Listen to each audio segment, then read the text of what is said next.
Hello, welcome to Neelanjana classes. आज जो मैं टॉपिक लेकर आई हूँ वो है सैकॉन। सैकॉन जो है आपका नॉन कॉर्डेट्स का पॉरीफेरा फाइलम को बिलोंग करता है और इससे रिलेटेड सारे इंपॉर्टेंट क्वेश्चन जो GIC mains as well as जहाँ कहीं पर भी इसकी ज़रूरत है, जैसे कि जितनी भी यूनिवर्सिटीज़ हैं वहाँ पे बीएससी जूलॉजी में जहाँ कहीं पर भी ये टॉपिक लिया गया है सिलेबस में, वहाँ पर ये बहुत इंपॉर्टेंट है। ठीक है, तो आप देखेंगे कि शॉर्ट नोट कौन कौन से यहाँ पर इंपॉर्टेंट है, जैसे कि एम्फीब्लास्टुला, ओलिंथस स्टेज, स्टोमोब्लास्टुला, जिम्यूल्स, कॉनोसाइट्स, स्पॉन्जिसील या paragastric cavity. Answer in details जो 15 मार्क्स, 25 मार्क्स, कई बार यूनिवर्सिटीज़ में 20 मार्क्स में भी पूछा जाता है। तो give an account of skeletal system of sponges, बहुत very important question. Give an account of canal system of sponge Sycon and explain the mechanism of circulation of water through it, very very important. Describe the different kinds of cells found in the body of the sacon and mention their functions. या describe the main histological elements found in sacon with their functions. फिर है आपका give an account of reproduction and development in Sycon. ये इतने important questions आपके इस chapter से related बन रहे हैं। इससे बाहर कोई भी क्वेश्चन आपका यूनिवर्सिटी लेवल या जीआईसी में जहाँ कहीं पर भी डिस्क्रिप्टिव क्वेश्चन होगा वहाँ पे नहीं पूछा जाएगा। तो सबसे पहला हमारा शॉर्ट नोट है एम्फीब्लास्टुला। एम्फीब्लास्टुला क्या है? लार्वा है कैल्सेरियस सैकॉन स्पॉन्जेस, जैसे कि सैकॉन कैल्सेरियस, कैल्शियम की इसकी जो स्केलेटन बना होता है, स्पिक्यूल्स बने होते हैं। ठीक है, इसे बोलते हैं एम्फीब्लास्टुला। ये टिपिकल लार्वा है सैकॉन का and it develops from the stomoblastula stage से डेवलप हुआ है with the development of flagella on the inner end of micromeres and the inversion. तो क्या होता है स्टोमोब्लास्टुला स्टेज में जो माइक्रोमियर्स होते हैं उनके इनर्स एंड में इन्वर्जन, उलटने पे वो बाहर आ जाता है। ठीक है, इन्वर्जन मीन्स उल्टा होने पे, तो वहां पर फ्लैजुला बनते हैं, डेवलप होते हैं। यहाँ पर देखेंगे as a result of inversion of the flagellated ends of micromeres become directed towards outside. तो जब फ्लैजुलेटेड एंड में का इन्वर्जन होता है तो ये जो फ्लैजुला हैं वो बाहर की तरफ आ जाते हैं। The embryo is now called amphiblastula. अब इस एम्ब्रियो को हम एम्फीब्लास्टुला बोलेंगे, यानी स्टोमोब्लास्टुला स्टेज से ये किस में कन्वर्ट हो गया? एम्फीब्लास्टुला। कब? जब इसमें फ्लैजुला बन गया और उन माइक्रोमेयर्स में। ठीक है, दो तरीके के होते हैं, मैक्रोमेयर्स एंड माइक्रोमेयर्स। तो यहाँ पर अभी मैं दिखाती हूँ आपको। और उसके उलटने से, उसके इन्वर्जन होने से जो फ्लैजुला बाहर आ गए तब उस स्टेज को एम्फीब्लास्टुला बोलेंगे। Because of its half bear, जो हाफ एरिया है उसका बॉडी है वो फ्लैजुला उसमें बियर होते हैं और जो हाफ बॉडी है उसमें नहीं होते हैं, इसीलिए इसे एम्फीब्लास्टुला बोलते हैं। Macromeres, it is formed of macromere and flagellated micromere. आप डायग्राम देख सकते हैं, देखिए ये इस तरीके से यहाँ पर डिवीजन हुआ। स्टोमोब्लास्टुला में नॉन फ्लैजुलेटेड मैक्रोमेयर्स हैं और फ्लैजुलेटेड माइक्रोमेयर्स हैं, और ये जब उलट जाता है तो कुछ इस तरीके से ये इसको दिखाई देता है। ठीक है, तो ये इस तरीके से आप इसका डायग्राम कर लेंगे। Next very important stage is olynthus stage. Olynthus stage क्या है? एम्फीब्लास्टुला लार्वा जब एस्केप करता है यानी मूव आउट होता है थ्रू द ऑस्कुलम। ऑस्कुलम जानते हैं ओपन एंड होता है सैकॉन का, सभी को पता है आपको क्लास 12 से। उस ऑस्कुलम से ये एम्फीब्लास्टुला लार्वा जो है वो मूव आउट होता है और लीड स्विमिंग करता है, lead free swimming existence and goes gastrulation. और इसमें गैस्ट्रुलेशन स्टेज स्टार्ट हो जाती है किस प्रोसेस के थ्रू? इन्वेजिनेशन एंड इम्बोली के थ्रू। जब मैं गैस्ट्रुलेशन के डिस्क्रिप्शन करवाऊंगी वहां पर आपको डिफरेंट टाइप के प्रोसेसेस बताऊंगी एंड गैस्ट्रुला फॉर्म्ड हो जाता है। आप अभी यहाँ पर आप इतना याद रखेंगे, इन्वेजिनेशन और इम्बोली प्रोसेस से गैस्ट्रुलेशन होता है किसमें? एम्फीब्लास्टुला लार्वा में। ठीक है, और ये कहाँ से एस्केप करता है? ऑस्कुलम, एक वही स्टेज है, ऑस्टिया से नहीं होता, बड़े पोर से, ऑस्कुलम से होता है। Gastrula adheres to substratum. Gastrula जो है वो सबस्ट्रेटम से चिपक जाता है, किससे? अपने ब्लास्टोपोर से, एक एंड से चिपक जाता है, ब्लास्टोपोर एंड से, एंड अंडरगोज, अब उसमें मेटामॉर्फोसिस होता है। क्या बनता है उससे? एडल्ट सैकॉन बनता है। द लार्वा लेंथन, लार्वा लंबा हो जाता है, सिलेंड्रिकल शेप हो जाता है और उसमें ऑस्कुलम डेवलप हो जाता है उसके फ्री डिस्टल एंड में। तो अब हम यहाँ देखेंगे कि नॉन ग्रेनुलेटेड, जो ग्रेनुलर फ्लैजुलेटेड है सेल्स ऑफ एक्टोडर्म, वो किसको गिव राइज करती हैं? It give rise to pinacocyte of dermal epithelium. जो फ्लैजुलेटेड सेल्स हैं it give rise to choanocyte cells. Mesenchyme जो है वो डिराइव्ड होता है from both the layers. Mesenchyme दोनों लेयर्स से डिराइव्ड होता है। ठीक है, एक्टोडर्म से भी और एंडोडर्म यानी पिनाकोसाइट से भी और कॉनोसाइट से भी। जो बॉडी वॉल है gets perforated by ostia. Body wall में परफोरेशन बन जाते हैं यानी ऑस्टिया, आप जानते हैं सैकॉन में ऑस्टिया होता है। And olynthus stage is attained by Sycon. From larval stage से ओलिन्थस स्टेज में पहुंच जाता है और ओलिन्थस स्टेज से एडल्ट बनता है, ये ध्यान रखेंगे। लेटर ऑन एज्यूम स्काइनोइड स्ट्रक्चर यानी एडल्ट बन जाता है। मैं इसका डायग्राम आपको दिखा देती हूँ, कुछ इस तरीके से डायग्राम है। इसमें स्पिक्यूल्स हैं इसकी बॉडी में, ये बन गया है, ये ऑस्टिया इसके डेवलप हो रहे हैं, ये ऑस्कुलम एक पोर है जो, ये ओलिन्थस स्टेज है, ये सिलेंड्रिकल शेप है जो कि एम्फीब्लास्टुलर लार्वा के डेवलपमेंट से, मेटामॉर्फोसिस से, इन्वेजिनेशन और इम्बोली गैस्ट्रुलेशन से होता है। स्टोमोब्लास्टुला स्टेज, स्टोमोब्लास्टुला स्टेज में फर्टिलाइजेशन के बाद जो सैकॉन होता है उसका जायगोट फॉर्म होता है, सैकॉन जायगोट फॉर्म हो जाता है। देन क्लीवेज उसमें स्टार्ट हो जाता है इन सीटू, अंदर ही मैटरनल पेरेंट के अंदर ही जो है उसमें क्लीवेज होना स्टार्ट हो जाता है। तो सबसे पहले it undergoes equal and holoblastic, ये ध्यान रखेंगे, इक्वल एंड होलोब्लास्टिक क्लीवेज होता है इसका, ठीक है। जहाँ कहीं पर शॉर्ट क्वेश्चंस एमसीक्यूज आते हैं वहाँ के लिए भी ये टॉपिक बहुत इंपॉर्टेंट है। फर्स्ट सेकंड थर्ड डिवीजन इसका जो होता है वो वर्टिकल होता है और कितने सेल्स प्रोड्यूस होते हैं ध्यान रखेंगे, 8 सेल्स प्रोड्यूस होते हैं। फोर्थ डिवीजन जो है वो हॉरिजॉन्टल होता है, कैसा होता है, हॉरिजॉन्टल होता है और डिवाइड्स द ब्लास्टोमेयर, और अब ये ब्लास्टोमेयर को डिवाइड कर देगा अनइक्वली इनटू 8 माइक्रोमेयर्स में डिवाइड हो जाएगा जो कि अपर टायर ऊपर की तरफ होगा, और 8 मैक्रोमेयर्स में डिवाइड कर देगा जो कि लोअर टायर बनाएगा। अब देखते हैं, a cavity develop in between them and the embryo enters the blastula phase. अब बीच में कैविटी बन गई और एम्ब्रियो एंटर कर जाएगा ब्लास्टुला फेज में। कैविटी बनते ही ब्लास्टुला फेज स्टार्ट हो जाता है, ठीक है। द माइक्रोमेयर्स डिवाइड मोर, अब माइक्रोमेयर डिवाइड ज़्यादा तेजी से डिवाइड होंगे rapidly and develop flagella at the free and, और उनके फ्री एंड पे डेवलप फ्लैजुला डेवलप हो जाएगा। और जबकि जो मैक्रोमेयर्स हैं वो राउंडेड हो जाएंगे, ग्रैनुलर हो जाएंगे, और वो क्या रिप्रेजेंट करेंगे, अब ये पूरा क्या रिप्रेजेंट कर रहा है, स्टोमोब्लास्टुला को रिप्रेजेंट कर रहा है। आप इस तरीके से देख सकते हैं, माइक्रोमेयर्स हैं उनमें फ्लैजुला बन गए हैं, बहुत तेजी से डेवलप हो रहे हैं। ये नीचे तीन इधर 3 पीछे की तरफ मैक्रोमेयर्स है अराउंड द माउथ, ठीक है। नेक्स्ट अब हम करते हैं जिम्यूल। जो आपका जिम्यूल्स हैं वो इंटरनल बड्स बोला जाता है, form during the aggregation of archaeocyte cells. Archaeocyte cells in the life cycle of mainly of fresh water sponges, कभी कभी मेरीन स्पॉन्जेस में भी होता है, लेकिन जनरली ये कहाँ होता है, मोस्टली फ्रेश वाटर स्पॉन्जेस में होता है। इंटरनल बड्स इनको बोला जाता है। कैसे बनता है, ड्यू टू एग्रीगेशन यानी collection of archaeocyte cells to overcome unfavourable condition, से ओवरकम करने के लिए। ये जो आर्चियोसाइट सेल्स हैं ये राउंडेड बॉडी होती हैं, इनक्लोज इन थिन मेम्ब्रेन में इनक्लोज होती हैं, प्रोटेक्टिव कवरिंग विद स्पिक्यूल्स होती हैं। अभी मैं डायग्राम आपको दिखाती हूँ। जब स्प्रिंग सीजन आता है यानी कि जैसे ही फेवरेबल कंडीशन आ जाती है, आर्चियोसाइट सेल्स एस्केप कर जाती हैं, कहाँ से, थ्रू माइक्रोपाइल ओपनिंग इसमें बनी होती है and develop into new adult. आप डायग्राम ये देख सकते हैं, जेम्यूल इन स्पॉन्जेस, ये देखिए इसकी प्रोटेक्टिव लेयर है जहाँ पर ये आपका माइक्रोपाइल एंड है जहाँ से ये आर्चियोसाइट सेल्स एस्केप करेंगे जब फेवरेबल कंडीशन आएगी, अदरवाइज ये प्रोटेक्टिव लेयर जिसे प्रोटेक्शन प्रोवाइड करती रहेगी, ये क्लोज रहेगा।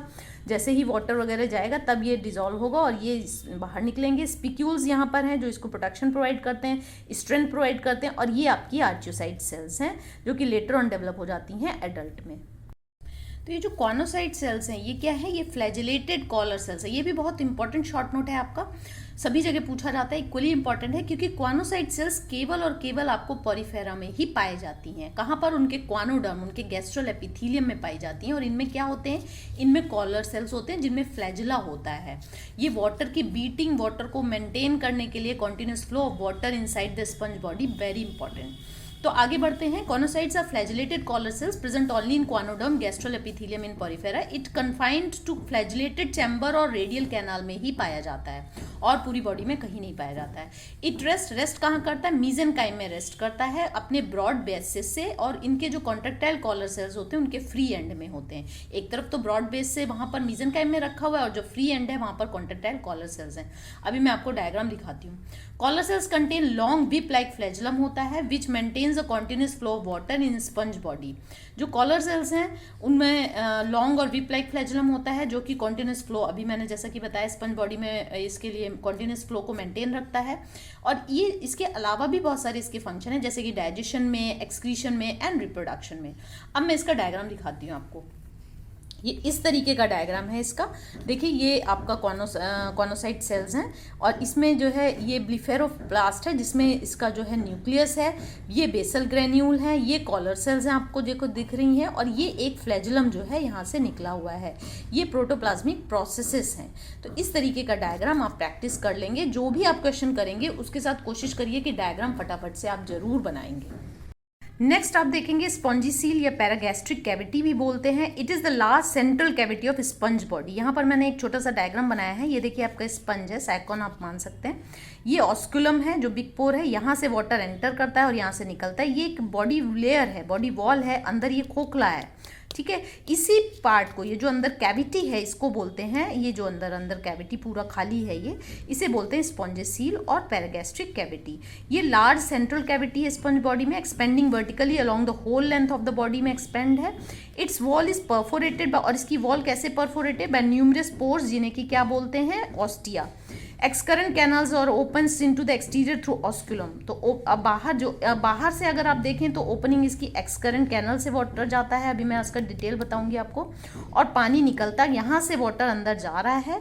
तो सबसे पहले उसके यहाँ मिलेगी एक्सकरेंट कैनल मिलेगी, और वाटर कहाँ से निकल रहा है, वाटर आपका निकल रहा है ऑस्कुलम से।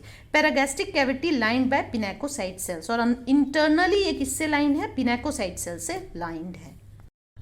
Give an account of the skeletal system of sponges, बहुत इंपॉर्टेंट क्वेश्चन है लॉन्ग क्वेश्चन के लिए। And explain different types of spicules present in the sponges and comment their taxonomic importance. ये स्पिक्यूल्स की टेक्सोनोमिक यानी classification of Porifera में क्या importance है, क्या इसके बेसिस पे क्लासिफिकेशन किया जा सकता है, ये सारी चीज़ें पूछी जा रही हैं। तो the skeleton of the sponges जो है वो फाउंड ऑफ आइदर स्पिक्यूल या स्क्लेराइड्स ऑफ स्पॉन्जियन फाइबर से बना होता है, या दोनों से बना होता है। स्पाइंस जो है वो small needle like crystalline bodies होते हैं, जो कि जिनके सेंटर में ऑर्गेनिक मैटर होता है, सराउंडेड बाय इनऑर्गेनिक सब्सटेंसेस। वो इनऑर्गेनिक सब्सटेंस आपका कैल्शियम कार्बोनेट से बना हो सकता है, जैसे कि कैल्सेरियस स्पॉन्जेस है, जैसे कि साइकॉन आपका हो गया, and hydrated silica in siliceous, जो आपके सिलिकॉन वाले स्पॉन्जेस हैं वैसा हो सकता है, यानी सिलिका भी हो सकता है इसकी इनऑर्गेनिक सब्सटेंस में, कैल्शियम कार्बोनेट भी हो सकता है। स्पिक्यूल्स को डिस्टिंग्विश किया जा सकता है मेगा स्क्लेराइड्स में, स्क्लेरिस में, या मैक्रोस्क्लेरिस में, ठीक है। मेगा स्क्लेरिस में क्या हो सकता है, ये मेगा से वर्ड आपको पता चल रहा है कि ये लार्ज स्केलेटल स्पिक्यूल्स हैं जो कि supporting framework of the sponge बनाते हैं। ये दो तरीके के हो सकते हैं, ये फॉलोइंग टाइप्स हो सकते हैं, जैसे कि मोनोएक्सन हो गया स्पिक्यूल्स, ये स्ट्रेट या कर्व रॉड की तरह होते हैं, needle growing only in one और बोथ डायरेक्शन में ग्रो कर सकते हैं, लेकिन इनकी एक्सिस सिंगल होती है। This can be further separated to, ये फर्दर सेपरेटेड हो जाते हैं मोनोएक्टिनल मोनोएक्सन या डायएक्टिनल मोनोएक्सन, ठीक है। तो सबसे पहले हम लोग मोनोएक्टिनल मोनोएक्सन है, ग्रोथ अकर्स ओनली, इसमें ग्रोथ जो है वो केवल एक डायरेक्शन में सिंगल एक्सिस में ग्रो होते हैं स्पिक्यूल्स, एंड मोनोएक्टिनल मोनोएक्सन और स्टाइल्स भी बोला जाता है। ये इस तरीके से ग्रो करते जाएंगे, इस तरीके से ग्रो करते जाएंगे, इस तरीके से ग्रो कर, शेप कैसी भी हो सकती है लेकिन एक ही एक्सिस पे होंगे और ये वन डायरेक्शन में ग्रो करेंगे, ठीक है। डायएक्टिनल मोनोएक्सन कैसे हैं, these spicules grow in both the direction, ये देखिए इधर भी ग्रोथ होती जा रही, इधर भी ग्रोथ हो, इधर भी हो रही, इधर भी हो रही है। शेप अलग अलग हो सकती हैं इनके एंड्स की, लेकिन ये जो है दोनों तरफ ग्रो करेंगे। एक्सिस सिंगल ही रहेगी, एक्सिस एक ही है, जो एक्सिस है वो एक ही है। दीज आर कॉल्ड डायएक्टिनल मोनोएक्सन, डायएक्टिन्स या रैप्स भी बोलते हैं, इसको स्टाइल्स भी बोलते हैं। अब टेट्राएक्सन स्पिक्यूल में आ जाए, ये जो है ये कॉमनली कैल्सेरियस जो स्पॉन्जेस हैं जैसे साइकॉन उसमें आपको मिलेगा, और टिपिकली टेट्राएक्सन स्पिक्यूल जो है 4 रेज से बना होता है, जो कि लेटर ऑन 2 और इवन दीज रेज, जो इसकी लेटर ऑन 1, 2 या 3 जो है रेज इसकी ड्यूरिंग डेवलपमेंट लॉस्ट हो जाती हैं, लेकिन शुरुआती टाइम पे इसमें 4 रेज होती हैं। अब हम आते हैं ट्रायक्सोन स्पिक्यूल, ये हेक्सा एक्टिनल होती है। ये एक्टिनल वर्ड आपका आता है रेज से, हेक्सा मतलब 6 रेज हैं इसकी। स्पिक्यूल्स हैं having 6 rays and they are characteristic of class Hexactinellida. अभी मैं जब क्लासिफिकेशन कराऊंगी तब आपको पता रहेगा कि ये जो पॉरीफेरा है उसकी एक क्लास है हेक्साटेनिलिडा, जिसमें ट्रायक्सोन स्पिक्यूल्स पाए जाते हैं। ये जो स्पिक्यूल्स हैं ये सिक्रीट होते हैं बाय स्पेशलाइज्ड एमीबोसाइट सेल, जिन्हें स्क्लेरोब्लास्ट सेल्स भी बोला जाता है, यानी जितने भी स्पिक्यूल्स हैं ये स्क्लेरोब्लास्ट सेल सिक्रीट करते हैं। ये देखिए आपके ट्रायक्सोन बने हुए हैं, 3 रेज आपकी हैं, 1 2 3 4 5 6 रेज हैं, ठीक है। ये पॉइंटेड आपका हो गया, ये ट्रायक्सोन है, देखने में ट्रायक्सोन है। अब हम करते हैं माइक्रोस्क्लेरस हैं, are small spicules embedded in mesenchyma में मोस्टली इम्बेडेड रहते हैं, ये स्मॉलर होते हैं देन मेगा स्क्लेरस। ये भी 2 तरीके के होते हैं, मोनोएक्सन एंड पॉलीएक्सन। मोनोएक्सन माइक्रोस्क्लेरस में केवल एक डायक्टनल टाइप का ही होता है, सिंपल वन इज कॉल्ड माइक्रोरेब्स। और जो पॉलीएक्सन माइक्रो स्क्लेरस होते हैं उसमें जो है possess several equal radiating from the central point and commonly called aster की तरह निकले होते हैं, एंड ये फर्दर डिवाइडेड होते हैं फर्दर। तो डिवाइडेड होते हैं लार्ज सेंट्रल स्पिक्यूल और small central spicule. Taxonomic importance अगर हम स्पिक्यूल्स की देखें तो स्पॉन्जेस जो है वो एग्जिबिट करते हैं, स्पिक्यूल्स के स्ट्रक्चर उनका फाइलम में कांस्टेंट होता है। अलग अलग क्लास में अलग अलग टाइप के स्पिक्यूल्स पाए जाते हैं जो को केवल उसी क्लास में पाए जाते हैं। इस बेसिस पे हम इसको जो है ये एक आइडेंटिफिकेशन फीचर का काम कर सकता है, इसको हम क्लासिफिकेशन की एक कैरेक्टरिस्टिक ले सकते हैं। तो ये जो फाइलम पोरिफेरा है, classification on the basis of kinds of spicules उसमें कैसे प्रेजेंट है उसके बेसिस में हमको जो है हम क्लासीफाई कर सकते हैं। तो इसको 3 क्लासेस में डिवाइड किया जा सकता है फाइलम पोरिफेरा को। हेक्साएक्टिनाइलिडा अभी मैंने पहले बताया था, इसमें स्केलेटन ऑफ 6 रेड सिलिसियस जो है सिलिकॉन के स्पिक्यूल्स प्रेजेंट होते हैं। कैलकेरिया इसमें स्पिक्यूल्स कैल्शियम कार्बोनेट के होते हैं। और डेस्मोस्पॉन्जिया इसमें स्केलेटन जो है वो स्पॉन्जिन फाइबर से बना होता है। इसमें सिल्कियस स्पिक्यूल्स प्रेजेंट भी हो सकते हैं, नहीं विद और विदाउट सिल्कियस स्पिक्यूल्स। चलिए नेक्स्ट क्वेश्चन देखते हैं। Give an account of canal system sponge, very very important. लेकिन यहाँ पर स्पॉन्ज या सैकॉन का ही हम कैनाल सिस्टम लेकर चल रहे हैं। जो बाकी की दूसरी कैनाल सिस्टम है वो पोरिफेरा वाले चैप्टर में मैं करवाऊंगी, ठीक है, क्योंकि ये टॉपिक सैकॉन का है तो हम सैकॉन से रिलेटेड ही सारी चीज़ें करेंगे। And explain the mechanism of circulation of water through it, very very important question for universities and GIC mains. तो बॉडी ऑफ सैकॉन जो है वो एक कॉम्प्लेक्स सिस्टम से पोर्स और कैनाल्स के बना है। The body system of the Sycon form a complex system of pores and canals. This system is of arrangement of canals और पैसेजेस जो इसके बनते हैं, यही इसके कैनाल सिस्टम या एक्यूफेरस सिस्टम बनाते हैं। जो फोल्डिंग और बार बार फोल्डिंग एंड रीफोल्डिंग हो रही है कैनाल्स की, इसकी बॉडी वॉल की, वो एक कैनल सिस्टम को जनरेट करता है। अरेंजमेंट जो है इसका बॉडी वॉल का फोल्डिंग जो है, तो इसको हम लोग करते हैं। Next very important question, give an account of canal system of sponge Sycon. यहाँ पर हम केवल सैकॉन की बात ही करेंगे, बाकी पूरे टुगेदर हम पोरिफेरा का जब करेंगे तो पोरिफेरा टॉपिक पे करेंगे। And explain the mechanism of circulation of water through it, ठीक है। This question is very important for 20 marks, 15 marks and 25 marks, wherever question में बी आस्क, है ना। जीआईसी मेंस में हो, किसी यूनिवर्सिटीज़ के बीएससी जूलॉजी पेपर में आपको दिख जाए, बहुत इंपॉर्टेंट क्वेश्चन है। Body of Sycon forms a complex system of pores and canals. जो बॉडी वॉल है उसी के फोल्डिंग और बार बार रीफोल्डिंग की वजह से जो बॉडी है इसकी, उसमें पोर्स बन जाते हैं और कैनाल सिस्टम जनरेट हो जाता है, उसी को बोलते हैं कैनाल सिस्टम और एक्यूफेरस सिस्टम। अब हम आगे देखते हैं। बॉडी वॉल है सेलुलर लेयर्स, पिनेकोडर्म लेयर बनती हैं। इसमें 2 आप देखेंगे लेयर हैं, पिनेकोडर्म एंड क्वानोडर्म। पिनेकोडर्म जो है वो बाहर आउटर वॉल है, क्वानोडर्म अंदर की तरफ है। एंड नॉन सेलुलर बीच में जेलेटिनस मेसेनकाइम भरा होता है, ठीक है। But the body wall is so folded, इतनी ज्यादा फोल्ड हो जाती है as to form regularly arrange alternating invagination, अंदर की तरफ इन्वेजिनेशन ऐसे, ठीक है, जैसे आपने माइटोकॉन्ड्रिया में देखा है इंटरनल फोल्डिंग उसकी, और इवेजिनेशन बाहर की तरफ भी हो रही है। तो इस्टेब्लिशिंग अ साइकोन को एक कैनल सिस्टम प्रोवाइड करता है। क्वेश्चन के मार्क्स की वजह से आप या वर्ड्स की में ये स्किप कर सकते हैं, अगर ज़्यादा वर्ड्स का है तो आप इसको लिख सकते हैं, नहीं तो आप इस पॉइंट को स्किप भी कर सकते हैं। Sycon present syconoid type of canal system होता है साइकोन में, और इनमें कौन कौन सी कैनल पाई जाती हैं? इनमें इनकरेंट कैनल पाई जाती हैं, रेडियल कैनल या जिसे फ्लैजिलेटेड चैम्बर्स भी बोलते हैं, और एक्सकरेंट कैनल्स पाई। जो इनकरेंट कैनल्स हैं, these canals are invaginated folds of body wall है and also called inhalant canals भी इन्हें बोला जाता है, यानी इन्वेजिनेशन है, अंदर की तरफ फोल्डिंग है, ठीक है, इसे बोलते हैं inhalant canals. And these communicate with outside through ostia, और ये ऑस्टिया से कम्युनिकेट करते हैं, and blindly at the inner and, और जो इनकी इनर एंड है वो ब्लाइंड होती है। मैं यहाँ पे आपको डायग्राम दिखा सकती हूँ, ये देखिए, ये मैंने आपको ऊपर से इसको कट करके दिया हुआ है, ये उसकी बॉडी वॉल है। इस बॉडी वॉल में देखिए, दिस इज इनकरेंट कैनल, ये क्या है? इन्वेजिनेशन है, अंदर की तरफ है। तो और क्या बता रहे हैं ये लोग? ओपनिंग। ये क्या बता रहे हैं कि यहाँ पर जो है आपको बताया गया कि incurrent canals are invaginated folds of body wall and also called inhalant canals, and these communicate outside through ostia. तो कैसे ये कम्युनिकेट करता है? आउटसाइड से, ये ऑस्टिया से कम्युनिकेट करता है। देखिए, ये है आपकी इनकरेंट कैनल, और एक तरफ से ब्लाइंड एंड है, एक तरफ से बंद है, ये अंदर वाटर नहीं भेज सकती, ये इसमें ही भेज सकती है, और यहाँ से वाटर आपका अंदर ऑस्टिया से आ रहा है, यानी एक तरफ ऑस्टिया है और एक तरफ ब्लाइंडली एंड है, ब्लाइंड एंड है। तो these communicate outside through ostia but blindly at the inner end. These are lined internally by pinacocyte cells. और जो इसकी अंदर की ये लेयर है, ये किससे बनी हुई है? पिनेकोसाइट सेल से बनी है। ये आपकी इनकरेंट कैनाल है। ये डायग्राम आपको बनाना होगा, ठीक है।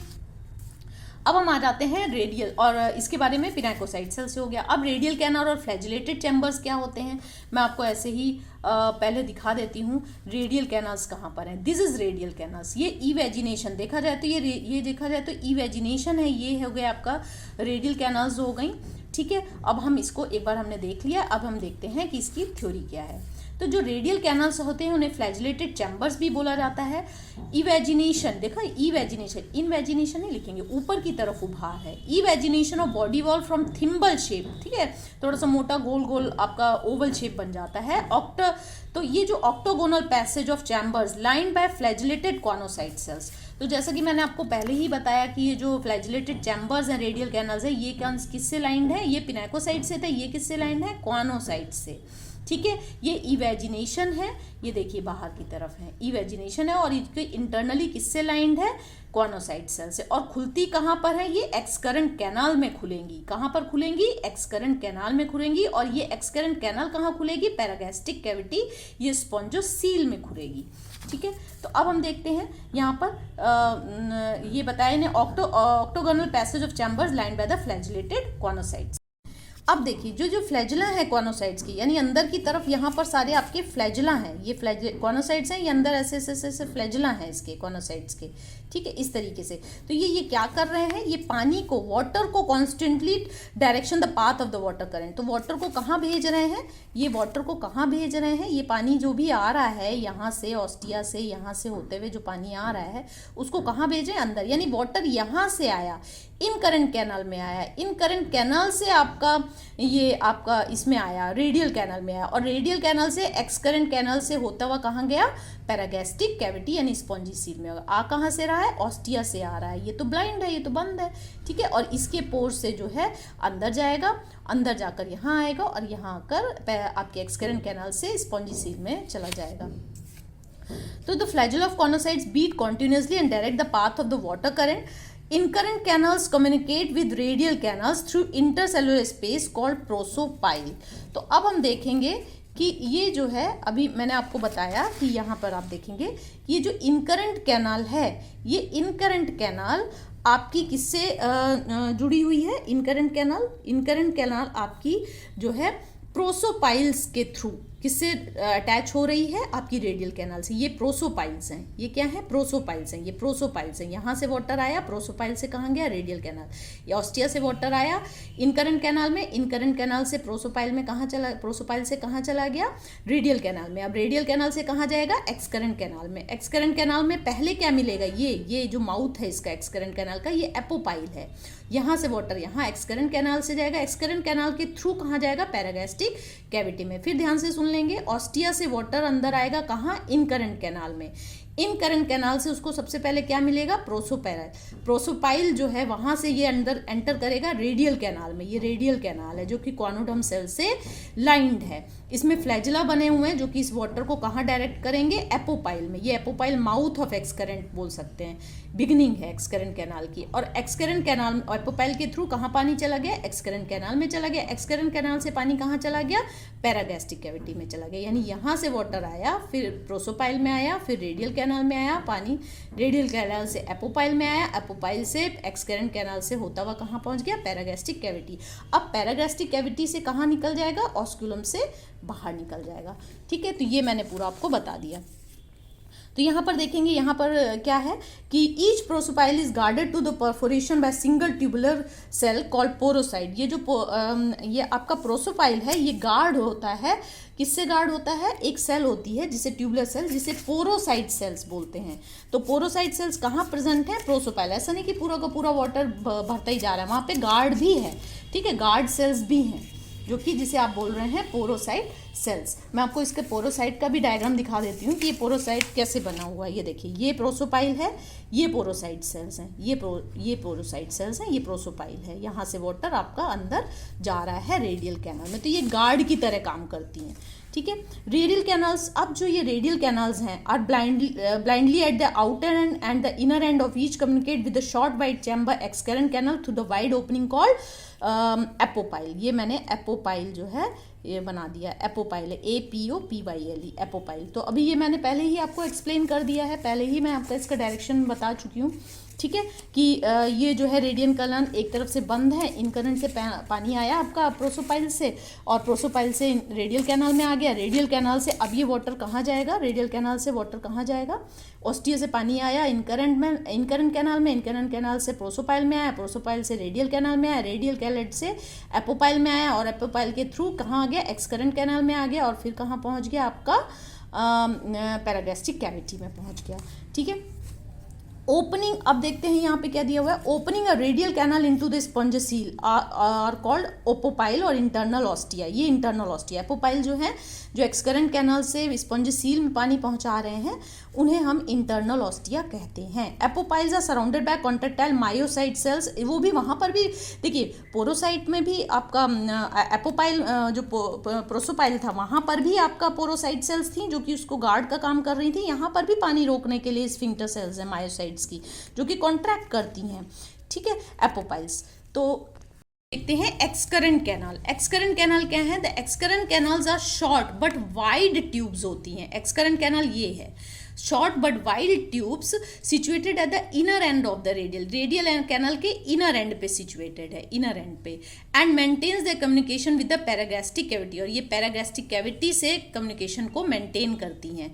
देर इंटरनली लाइंड बाय पिनैकोसाइट, ये किससे लाइंड है, पिनैकोसाइट सेल से लाइंड है। ये देखिए ये रेडियल कैनाल है, ये प्रोसोपाइल है और यहाँ पर ऑस्टिया है, ये इनकरेंट कैनाल है। यहाँ से ऑस्टिया से इनकरेंट कैनाल से प्रोसोपाइल से पानी आया आपका रेडियल कैनाल में आया जो कि कॉनोडर्म सेल से बीटेड बाय कॉनोडर्म सेल, तो डायरेक्शन उसने दिया पानी को कहाँ, एपोपाइल में। एपोपाइल से पानी कहाँ आया आपका एक्सकरेंट कैनाल में जो कि एक कम्युनिकेशन की तरह काम कर रहा है।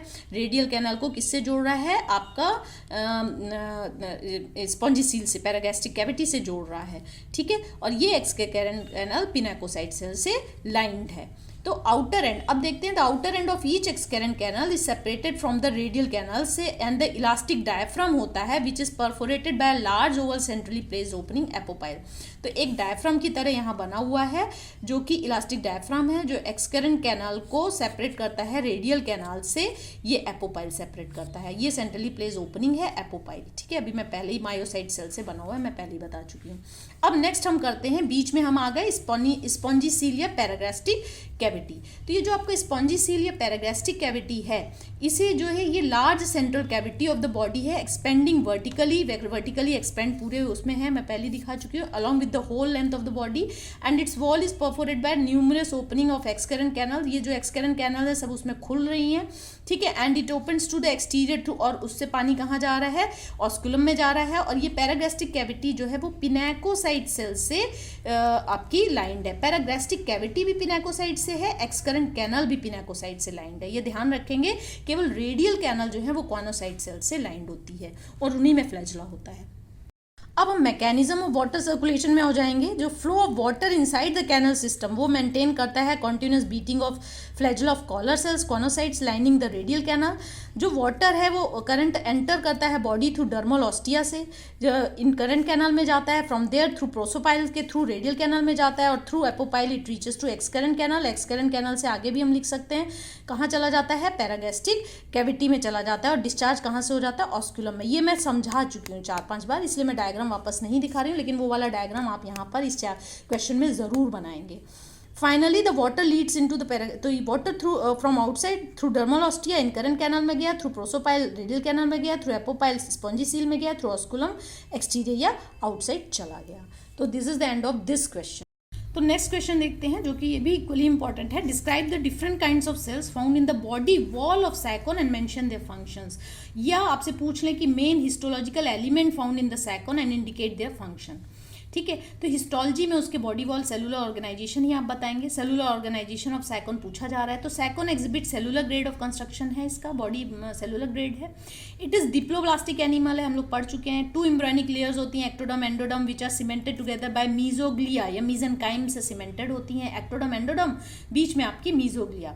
ठीक है, various types of cells found in the sponge body are arranged in 2 germ layers, ectoderm endoderm as well as the matrix of mesoglea. तो आप इसको शॉर्ट में भी आप इसको लिख सकते हैं कि Sycon exhibit cellular grade of construction, cellular grade of body, and there are 3 layers, sponges, ectoderm, endoderm, as well as matrix mesoglea. तो इतने शॉर्ट में आपका ये छोटा सा आंसर हो जाएगा। अगर लॉन्ग में आए तो इसको आप पूरा डिटेल लिख दीजिएगा।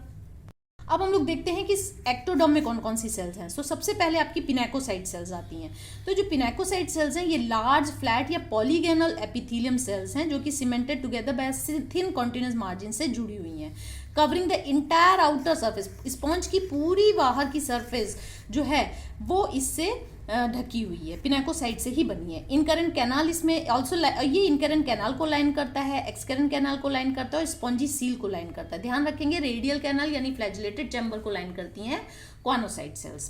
Pinacocytes of surface epithelium form the dermal epithelium बनाता है। पिनाकोसाइट्स और paragastric system constitute the gastral epithelium. जो बाहर की तरफ है वो डर्मल यानी बाहर की लेयर बनाएगा, जो अंदर है वो स्पॉन्जी सील है तो एक गट की तरह काम कर रहा है तो गैस्ट्रल एपिथेलियम बनाएगा। आगे देखते हैं द पिनाकोसाइट्स ऑफ पैरागास्ट्रिक, ये हम कर चुके हैं। Each pinacocyte is thin flattened like a scale and present in the central lump containing nucleus. तो इसमें एक बीच में न्यूक्लियस होता है और ये फ्लैटेंड सेल, स्केल जैसी ये फ्लैटेंड सेल्स होती हैं। And these pinacocytes are highly contractile होती हैं and greatly reduce the surface area of sponge by withdrawing the margins of central bulge. तो ये कॉन्ट्रैक्ट होके और ये कॉन्ट्रैक्शन हेल्प करता है, एक तो इसके बार बार सिकुड़ने और खुलने से पानी जो है वो अंदर जाता है, वैक्यूम एक जैसा क्रिएट हो जाता है। ठीक है, तो आप यहाँ देख सकते हैं पिनाकोसाइट सेल्स आपको कैसे बनानी है, इस टाइप से बनाएंगे। और वैसे आपको अभी मैंने बताया शीट जैसी होती हैं तो आप इस तरीके से बना सकते हैं, इनमें न्यूक्लियस होता है। और कहाँ कहाँ प्रेजेंट होती हैं, इनकरेंट, एक्सकरेंट और स्पॉन्जी सील को लाइन करती हैं और पूरी बाहर की बॉडी को लाइन करती हैं। Porocyte cells, these are the tubular cells perforated along their long axis in the central canal the prosopyle. तो ये प्रोसोपाइल के अंदर जो है ये पाई जाती है। प्रोसोपाइल जो है इसी में अंदर पाया जाता है। ठीक है, सेंट्रल कैनाल प्रोसोपाइल होती है, उसको ये सराउंड करती है, ट्यूब जैसी स्ट्रक्चर होती है। These are found at frequent intervals. Pinacocyte में फ्रीक्वेंटली बीच बीच में ये आपको पोरोसाइट मिल जाएंगी and allow a direct communication between in current से फ्लैजिलेटेड चैम्बर में पानी कैसे जाता है, प्रोसोपाइल से जाता है। प्रोसोपाइल एक सेंट्रल कैनाल है जो कि surrounded by perforated by porocyte cell. अभी मैं डायग्राम दिखाती हूँ, इसका दिखा भी चुकी हूँ पहले। बिटवीन द इनकरेंट कैनाल, तो ये एक डायरेक्ट कम्युनिकेशन बना लेता है इनकरेंट कैनाल से फ्लैजिलेटेड चैम्बर का। दीज आर हाईली कॉन्ट्रैक्टाइल होती हैं and bring about the closure of the pore by extending a thin sheet of cytoplasm से और पोर डायफ्राम। तो ये बंद भी हो सकती है एज पर रिक्वायरमेंट। तो मैं दिखा देती हूँ इसका डायग्राम। ये देखिए पोरोसाइट सेल्स हैं, ये प्रोसोपाइल है। ठीक है, तो ये आपका इनकरेंट कैनाल में आपको मिलती हैं और ये जो है वाटर के उसको मेंटेन करती हैं, वाटर के फ्लो को। सेल्स ऑफ एंडोडर्म, ये ऑलरेडी हम कॉनोसाइट सेल्स कर चुके हैं कि ये कॉनोडर्म और गैस्ट्रल एपिथेलियम और flagellated collar cells of the Porifera में मिलती हैं और ये कैरेक्टरिस्टिक फीचर है वहाँ का पॉरीफेरा का। ये कॉनोसाइट्स ओवल राउंडेड सेल्स होती हैं, confined only to flagellated chamber radial canal derive from the embryonic endoderm. ये rest upon the mesenchyme by broad bases and carries a thin delicate transfer contractile collar cells इनके जो free end में होती हैं। The collar cells contain long powerful whip like flagellum होती है arise from the basal granule. ये हम already कर चुके हैं यहाँ पे, इसलिए मैं एक्सप्लेन नहीं करूंगी।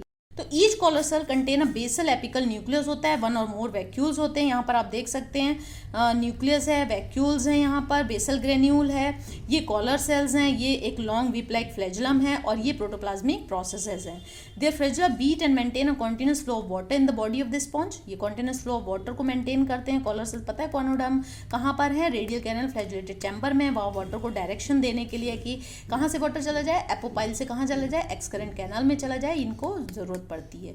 Conocytes play important role in digestion, excretion and reproduction. Cells in mesenchyme, अब पिनेकोडर्म और कॉनोडर्म के बीच में क्या जिलेटिनियस मैट्रिक्स होता है जिसे मीजेनकाइम या मीजोहाइल भी बोलते हैं।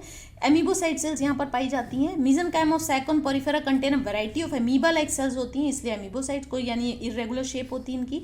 ड्यू टू इनमें स्यूडोपोडिया होता है, ये वेंडर करते हैं freely in the matrix of the mesenchyme amoeba की तरह। And few type of amoebocytes found in the sponges, कुछ मैंने यहाँ पर दी हुई हैं, आप लिख सकते हैं, जो कि बहुत इंपॉर्टेंट है। आर्चियोसाइट सेल्स, आर्चियोसाइट सेल्स क्या है, ये अनडिफरेंशिएटेड एम्ब्रियोनिक एमीबोसाइट्स हैं हैविंग ब्लंट सीडोपोडिया, इसमें ब्लंट सीडोपोडिया नहीं लोबोपोडिया टाइप का है, and large nucleus with conspicuous nucleus. They can produce, ये archaeocyte cells can give rise to all other type of cells needed for by the sponge. Such cells are totipotent, यानी ये जो है इनमें division capacity होती है, and they give rise to any other kind of the cell within the animal. They also give rise to sex cell भी बना सकते हैं, ova sperm, and play important role in regeneration में भी help करते हैं। इस तरीके से इनका डायग्राम आप बना सकते हैं। आर्चियोसाइट सेल्स जेम्यूल में भी भरी हुई थी, मैंने आपको बताया था। कॉलोनोसाइट सेल्स जो है ये भी अमीबाइड सेल्स होती हैं, लॉन्ग होती हैं, स्लेंडर होती हैं, ब्रांचिंग सीडोपोडिया देखिए इसमें हो रहे हैं, एंड यूजुअली फॉर्म सिंस्टियल नेटवर्क। सिंस्टियल यानी एक से ज़्यादा न्यूक्लियस इनमें होता है। क्रोमोसाइट सेल्स होती हैं, क्रोमोसाइट से पता है आपको पिगमेंट होगा। अमीबोसाइट्स होती हैं, लोबोस सीडोपोडिया इनमें होता है, पिगमेंट्स प्रेजेंट होते हैं। फिर थैसोसाइट्स, थैसोसाइट्स हमेशा याद रखेंगे स्टोरेज ऑफ फूड के काम आते हैं। इसमें भी लोबोस सीडोपोडिया होता है, फिल्ड विथ फूड रिजर्व, दस एक्टिंग एज स्टोरेज सेल्स। फिर आपका आता है स्क्लेरोब्लास्ट सेल्स। स्क्लेरोब्लास्ट सेल्स जानते हैं आपकी बहुत ही इंपॉर्टेंट है। स्क्लेरोब्लास्ट सेल्स ही स्पिक्यूल्स बनाते हैं जो बॉडी को फ्रेमवर्क, सपोर्टिंग फ्रेमवर्क आपका पॉलीफेरा का बनाते हैं। According to the nature of the product called calcoblast, हो सके CaCO3 है तो कैल्कोब्लास्ट बोल दीजिए इसको, सिलिकॉन है तो सिल्कोब्लास्ट बोल दीजिए, स्पॉन्जिन फाइबर्स हैं तो स्पॉन्जियोब्लास्ट बोल दीजिए। तो ये 3 तरीके की स्क्लेरोब्लास्ट सेल्स होती हैं। Calcoblast cells secretes calcareous spicules secrete करते हैं, फाउंड इन द कैल्सेरिया। ठीक है, ये आपका हो गया। और यहाँ पर आपका सिलिकोब्लास्ट सेल्स जो होती हैं manufacture spicules of silica and found in all number of Hexactinellida, Demospongiae, कुछ में डेस्मोस्पोंजिया, और सारे के सारे हेक्साटेनिलिडा सिलिकोब्लास्ट सेल्स होती है। कैल्कोब्लास्ट सैकोन में पाया जाता है। Spongioblast cells secrete skeleton of spongin fibre, it confined to Demospongiae में जो क्लास है उसमें आपको स्पॉन्जियोब्लास्ट सेल्स मिलेंगे। ठीक है, फॉर्मेशन ऑफ, तो यहाँ पर formation of triaxon spicules by 3 scleroblast. तो ये ट्रायक्सोन स्पिक्यूल जो है यहाँ पर आपको स्पिक्यूल्स इस तरीके से स्पिक्यूल देखा, फिर आपने ये फाउंडर सेल्स इस तरीके से, ये थिकनिंग आप ये डायग्राम इसके साथ बना सकते हैं। अब आप मायोसाइट्स में आ जाएं। मायोसाइट सेल्स भी आपको मिलेंगी। These are fusiform contractile cells हैं। ये देखिए इस तरीके से डायग्राम बनाएंगे। Resembling smooth muscle cells of vertebrae, smooth muscle cells की जैसे वर्टिब्रे में होती हैं उसी तरीके का काम करती हैं, क्योंकि ये कॉन्ट्रैक्शन रिलैक्सेशन कर सकती हैं। ये सर्कुलर फैशन में अराउंड द ऑस्क्यूलम, क्योंकि वो भी उसको भी कॉन्ट्रैक्ट रिलैक्स होना है, और दूसरे पोल जैसे एपोपाइल वगैरह वहाँ पर भी ये स्फिंक्टर का काम करती हैं, regulate their opening. Gland cells भी होती हैं, attach to the body surface से अटैच होती है। जर्म सेल्स होती हैं जो कि आर्चियोसाइट सेल से बनती हैं, जो कि ओवा और स्पर्म बनाती हैं। तो ये मैंने ये वाला क्वेश्चन भी आपका कंप्लीट करा दिया है। चलिए, give an account of reproduction in the development of Sycon. Sycon reproduces asexually as well as sexually. Asexual reproduction जो है वो बर्डिंग, रीजनरेशन और जेम्यूल फॉर्मेशन में आता है, इसके थ्रू होता है। और बर्डिंग में हम लोग पहले देखते हैं, ये तीनों ही बहुत इंपॉर्टेंट हैं। बर्डिंग फेवरेबल कंडीशन में होती है। Bed arise near the point of attachment से बर्ड अराइज हो जाती है, एंड थोड़ी समय के बाद लेटर ऑन कंस्ट्रिक्ट हो जाती है, of some time lead to independent existence, bud की तरह, जैसे हाइड्रा में आपने देखा होगा। रीजनरेशन में क्या होता है, ड्यू टू सिंपल ऑर्गेनाइजेशन, जो स्पॉन्जेस होती हैं उनमें ग्रेट पावर ऑफ रीजनरेशन होती है। आर्चियोसाइट सेल्स होती हैं, they can give rise to any type of cell, any piece of the body of the sponge growing into complete sponge, क्योंकि उसमें आर्चियोसाइट सेल्स होती है, टोटिपोटेंट सेल्स है। So process requires months to year to complete develop. Gemmules में आ जाते हैं। Gemmules जो हैं वो मैंने बताया कि इंटरनल बर्ड्स हैं, ऑलरेडी एक्सप्लेन कर चुकी हूँ। Regularly found as a part of life cycle in the majority of the fresh water. Few marine sponges में भी देखा जाता है, टू ओवरकम अनफेवरेबल कंडीशन से बाहर आने के लिए। These are form by the aggregation of archaeocyte cells. देखते हैं ना, ये आर्चियोसाइट सेल्स के एग्रीगेशन से, इकट्ठे होने से बनी है, which are found enclose by thin membrane से सराउंडेड है, जिसमें कि amphidiscs, protective covering supported by amphidiscs से सपोर्टेड है। और इसके माउथ जो ओपनिंग है उसको बोलते हैं micropyle. Theirs are set free by the disintegration of the parent body, से डिसइंटीग्रेट होकर फ्री हो जाते हैं। And in spring cells escape through the, जब फेवरेबल कंडीशन आती है, वाटर इसके अंदर जाता है तो ये अपर्चर खुल जाता है, रीऑर्गेनाइज होती हैं बर्ड्स और ये बाहर निकल जाती हैं, एस्केप कर जाती हैं और न्यू बॉडी बना लेती हैं, क्योंकि ये आर्चियोसाइट सेल्स हैं, टोटिपोटेंट सेल्स हैं। ठीक है, the gemmules and marine sponges जो होते हैं वो सीलिएटेड होते हैं। अब हम लोग आ जाते हैं सेक्सुअल। मैं सेक्सुअल रिप्रोडक्शन बहुत ही ब्रीफ में बताऊंगी, क्योंकि ये सेक्सुअल रिप्रोडक्शन और ये सेक्सुअल रिप्रोडक्शन के वर्ड लिमिट के थ्रू ही बता रही हूँ, ठीक है, लेकिन पॉइंट सारे कवर करूंगी। द सेक्सुअल रिप्रोडक्शन जो है फैसिलिटेट होता है by the formation and fusion of gamete. Ova, आपने देखा ओवा और स्पर्म बन रहा है। Both gametes are formed inside the body of the same plant. Hermaphrodite हो सकते हैं, different sex organs lacking in sponge. Definite sex organs इनमें नहीं होते हैं, इनकी जो बॉडी वॉल है वहीं पर से ही आर्चियोसाइट सेल से ही बनते हैं। These develop from the specialize amoeboid cells archaeocytes found in the mesenchyme में जो पाई जाती है। अब स्पर्मेटोजेनेसिस में आ जाएं। द स्पर्म्स आर प्रोड्यूस होते हैं स्पर्मेटोजेनेसिस में from an enlargement of amoebocyte cell, enlarge होती है इसे known as sperm mother cell या स्पर्मेटोगोनिया फाउंड इन मीजनकाइम। ठीक है, स्पर्मेटोगोनिया जो स्पर्मेटोगोनियम है is surrounded by one or more, spermatogonium is surrounded by one or more flattened cover sales होती हैं। स्पर्मेटोसाइट इज फॉर्म्ड हो जाती है enclose, spermatogonium divides into 2 to 3 times और सेल्फ डेवलप्ड स्पर्म। ठीक है, the mature sperm consist of rounded head with nucleus and long vibrate tail होती है। ये स्ट्रक्चर आपका मैच्योर स्पर्म का, राउंडेड हेड होता है और एक लॉन्ग वाइब्रेट करने वाली टेल होती है जो उसको मूवमेंट में हेल्प करती है। अब हम लोग आ जाते हैं oogenesis में। oogenesis अगर हम देखें तो the egg mother cell or oocyte is differentiated into large amoebocyte with large nucleus and conspicuous nucleus से बना होता है। तो इन लार्ज एमीबोसाइट सेल से ही ये डिफरेंशिएट होकर एग मदर सेल या oocyte बनी हुई हैं जिनमें एक लार्ज न्यूक्लियस है और एक न्यूक्लियोलस है। It increase in size and store food material for being nourished. Trophocyte cells होती हैं नर्व सेल्स जो कि इसको डेवलपमेंट में मदद करती हैं, खाना देती रहती हैं। On attaining maturity its nucleus undergoes 2 maturation division यानी मियोसिस होता है, meiosis 1 and 2 and to form ovum which projects into the radial canal में जो कि प्रोजेक्ट कर दिया जाता है जहाँ पर फर्टिलाइजेशन हो जाता है। Fertilization is internal bred and cross fertilization occur as a rule. तो फिर हम यहाँ पर देख लेते हैं कैसे दिया हुआ है। स्पर्म जो है एंटर करता है रेडियल कैनल में, स्पर्म एंटर्स और नर्व सेल में बिकम एमीबॉइड हो जाता है and fuse with the ovum along with water current जाता है। ठीक है, liberated sperm and ovum fuse to form zygote. ठीक है, रेडियल कैनाल में ही आपका ओवम भी डिफ्यूज हुआ है तो दोनों मिलकर वहाँ पर फर्टिलाइजेशन हो जाएगा। जो डेवलपमेंट हम लोग पहले भी कर चुके हैं, अगर एक्सप्लेनेशन की बात है तो इन सबको मैंने अलग अलग एक्सप्लेन किया है तो आप अलग अलग लिख सकते हैं। फॉर्मेशन ऑफ स्टोमोब्लास्टुला होता है, स्टोमोब्लास्टुला से एम्फीब्लास्टुला बना, एम्फीब्लास्टुला से ऑलिन्थस स्टेज बनी और एंथीस स्टेजेस से साइकोनाइड स्टेज आ गई यानी सैकॉन बन गया। तो ये आप एक्सप्लेन कर सकते हैं, मैंने ऑलरेडी एक्सप्लेन कर दिया है। तो this is the end of this chapter. इससे बाहर क्वेश्चन नहीं आएगा, ये मेरी गारंटी है। आप इस वीडियो को पॉज करके कई बार रिवाइज कर सकते हैं, चाहे तो नोट्स भी बना सकते हैं। ठीक है, डायग्राम जरूर बनाइएगा and all the best for your upcoming exam.